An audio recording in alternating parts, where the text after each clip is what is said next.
Today I'm going to teach you how to make this sourdough tomato basil bread. It was inspired by Panera's tomato basil bread, but it definitely kind of came into its own recipe the more that I tested. This recipe took 15 variations, the last 3 of which were collaborative with the help of the recipe tester group that I'm so grateful for. It's about 3,000 bakers from around the world that are on my recipe testers list. And for any given recipe, a few hundred will try it and give me survey feedback on how we could improve it, any roadblocks they ran into, and this one was a troublemaker from the start, but I think we finally landed on something that is delicious, full of tomato, basil, garlic flavor, and is very easy. Not that sourdough is easy, but we took out a lot of steps that were making it feel like it was a project, and now it's no harder or more complicated than just a regular artisan loaf, in my opinion. So I'm gonna take you through how to make this. We start with the initial dough mix, which includes tomato powder, and that was a key ingredient to getting this loaf to work. I tested so many other things before that. You can read about it in the post if you want, but tomato powder was the ticket. Then we will add all of our beautiful inclusions, the fresh basil, sun-dried tomatoes packed in oil, and our roasted garlic that we mashed into a paste. Then we do some dough strengthening with stretch and folds and coil folds, and then we let the bulk fermentation finish, and I will take you through the pre-shaping, the final shaping. It goes in the fridge till the next day, and then we score and bake, top it with our glaze if you're doing that. You could also do a savory topping. A lot of people liked putting shredded cheese, like grated Parmesan. I just read feedback that said they put an Italian cheese blend on top and it set into like a cheese crust, which was delicious. You can kind of choose which way you want to go with this. It's very customizable, but let's just go ahead and get started. Right to it. We're gonna start by roasting our garlic. You need 1 large head of garlic or 2 smaller ones. That weighs about the same. We're gonna cut off the tops to expose the cloves beneath, and we'll set these on a piece of aluminum foil.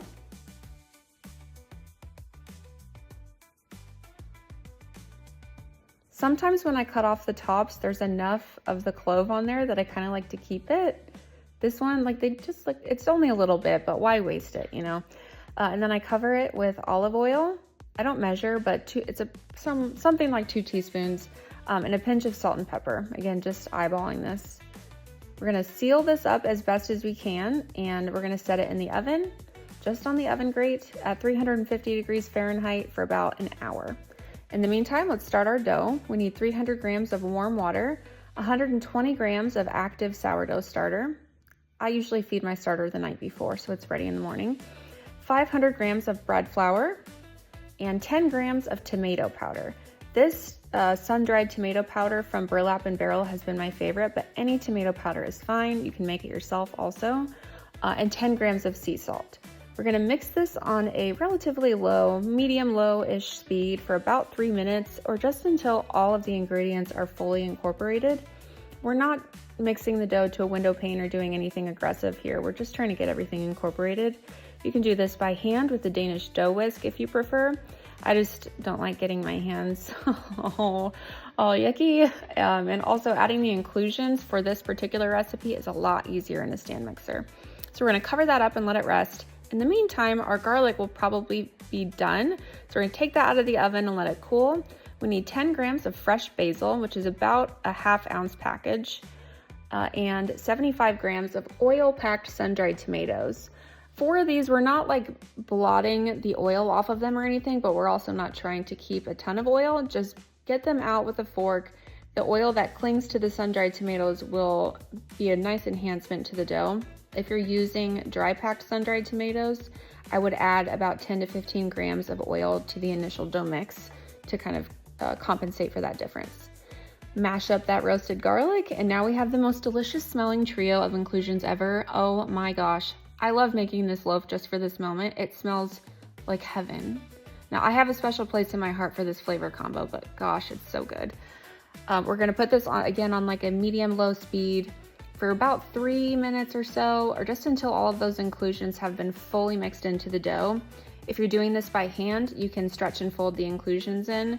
But I just find doing it in the stand mixer incorporates everything a lot better, and it helps those inclusions become a part of the dough instead of sitting between layers of the dough, but you can still do it by hand. This is what the dough texture looks like. It is a pretty sticky dough, so if you feel like, oh my gosh, my dough is sticky, I ruined it. Nope, totally expected. It will smooth out as we do stretch and folds. You can also do coil folds if you prefer. Either one is fine. I just felt like doing stretch and folds this time around. And I'm going around until the dough resists and doesn't want to be stretched anymore, which is right about now. We're gonna cover it up and come back in about 30 to 60 minutes or so. And now I'm switching over to coil folds. Trying to get all those bits of dough that are clinging to the bowl to get back into the dough ball. And using wet hands can really help this dough not stick to you. Wet hands or non-stick hands. So just finishing up those coil folds. And this is all my dough needed for dough strengthening. If you needed to, you could come back and do more coil folds though. The bulk fermentation is done, so I'm dumping out to the dough. It is very puffy and aerated. Lots of bubbles everywhere. The pre-shaping right here is my favorite part. Bringing it into a dough ball and looking at those bubbles. You have to smack it and look at the bubbles. That's the best part. I let it just rest uncovered for about 15 minutes or so, and then I come back for the final shaping, which is this caddy clasp technique. So easy. You just fold the dough like a book and pinch that center seam shut. And then I'll cover it with rice flour to make sure it's non-stick. Put my bowl cover on top, and that goes in the fridge overnight. Good morning. We have our tomato basil bread. It has been doing a cold retard in the fridge overnight. It is now mid-morning. I've got my oven preheated with a baking steel inside, and now I need to score this bad boy. I already have baked a couple of loaves this morning, so I'm just gonna reuse the parchment. I try to reuse things as much as possible, so that's why it looks like it's been used before. And you can do this in a Dutch oven, of course. That is typically my preferred way to bake, but I have been experimenting lately with a bread steel, this dome, and this bread peel from Broad & Taylor, and I am loving it. I'm having a hard time going back to the Dutch ovens, at least for right now. It's a lot lighter. I don't know, and the bread peel is fun. My bread's coming out great. I'm on a kick. So, okay, here's our tomato basil.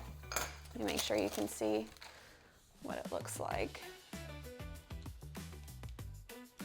I love this shape too. And I'm just gonna do one score straight down the middle. If you decide to make the sweet glaze, which is just butter and brown sugar, scoring in the middle allows it to open up, which gives us a good landing spot for that glaze. If you're doing a round loaf, I recommend doing an X score, just like this, because that middle opens up and that gives you a good landing spot to add things. Okay, so I just stick this on the bread steel. That's so fun. Feels so fancy every time I do that. And then I cover it with the bread dome, and that's gonna bake for 30 minutes. And I'll come back and take that dome off and show you what it looks like. Making the optional sweet glaze is very easy. I tried a lot of different variations on this, and it turns out the simplest, fastest way was my favorite, which we love. Some of the other methods were a little complicated, and I didn't even want to make them because I'm like, I already put in all this work into this loaf. Why am I spending 15 minutes making a sweet glaze? Which, by the way, a lot of people were like, why on earth are you putting a sweet glaze with a savory loaf?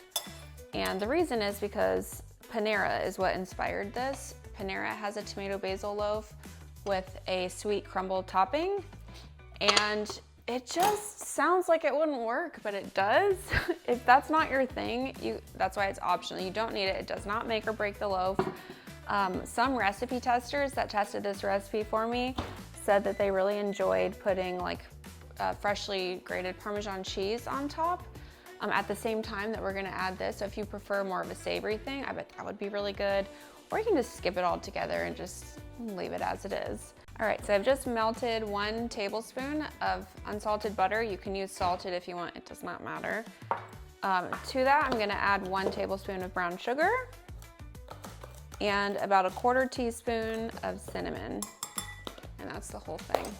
That's it. And again, the cinnamon sounds weird, like tomato, basil, and cinnamon, what? But I'm just telling you, just trust me, it's really good. You can use a fork. I happen to have the world's tiniest whisk from when my kids were toddlers. We got some cooking utensils so that they could help me in the kitchen. They're sized for little hands. It's perfect for this, but obviously you don't need a baby whisk. So we're just whisking it together. This is what it looks like. It's very simple. And we're just gonna use a pastry brush to baste this onto our loaf when we take the lid off. All right, it has been 30 minutes. So, oh, wrong tool. You take the lid off first. Okay, and then I'll grab it. Okay, here's what she's looking like. Beautiful. I'm gonna get the glaze on. Okay, so I'm just gonna take our butter, brown sugar, cinnamon glaze and literally just brush it over the entire loaf. I don't recommend putting like rice flour on your loaf after you shape it because that would get kind of gummy right here. I can see there's a couple of areas where some rice flour from the Banneton stuck to the bread. Which, I don't know, it's not really that big of a deal, but just FYI. We're gonna use it all. Focusing on the top. I'm trying not to get any close to the bottom because that will burn. All right, this is looking good. One thing I've noticed with this loaf is it does tend to burn on the bottom. So to prevent that in this last half of the bake, I'm gonna put foil underneath the parchment. It'll just give me a little insurance that the bottom doesn't burn too much. Let me go ahead and see. Yeah, it's not burned yet, but it probably would if I didn't take some precautions. So just gonna do that.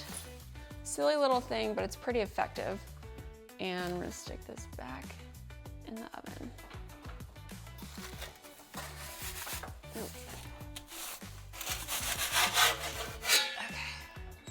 And uncovered for about 10 more minutes, but I'll check it at the 5-minute mark to make sure that nothing is burning. Just popping in a couple minutes early because I don't want to miss the moment. Okay, I'm gonna let it go the last 2 minutes. I like to see 2:05, but we're looking good. Nothing's burnt. Whoop. Okay. Let's check it again. All right, we're good. 205 to 210 is what we're looking for. Let me get this out of there. Okay. We're gonna put this on a cooling rack and I'll see you in a couple of hours to cut into it and give it a taste test. Here is the long-awaited tomato basil sourdough bread. I have slaved over this recipe. Oh my gosh, I think 15 recipe tests total. The last 3 of which recipe testers were a part of. Hundreds of bakers from around the world testing the recipe and giving me feedback. And we went through 3 iterations total to get to a loaf that is packed with flavor, but that doesn't feel complicated to make. That was the challenge, was trying to cut out as many steps as possible while still getting a great result, and I feel like we did that. Here's what it looks like.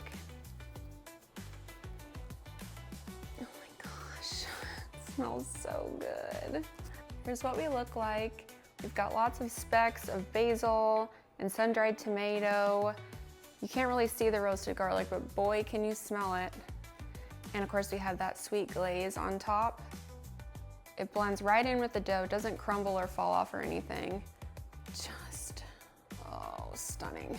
With this loaf, if you want to get more oven spring, you can add in some of the steps that I ended up editing out, which was kind of pacing when we added different ingredients, which dragged out the process a little bit, but did lead to a loftier loaf.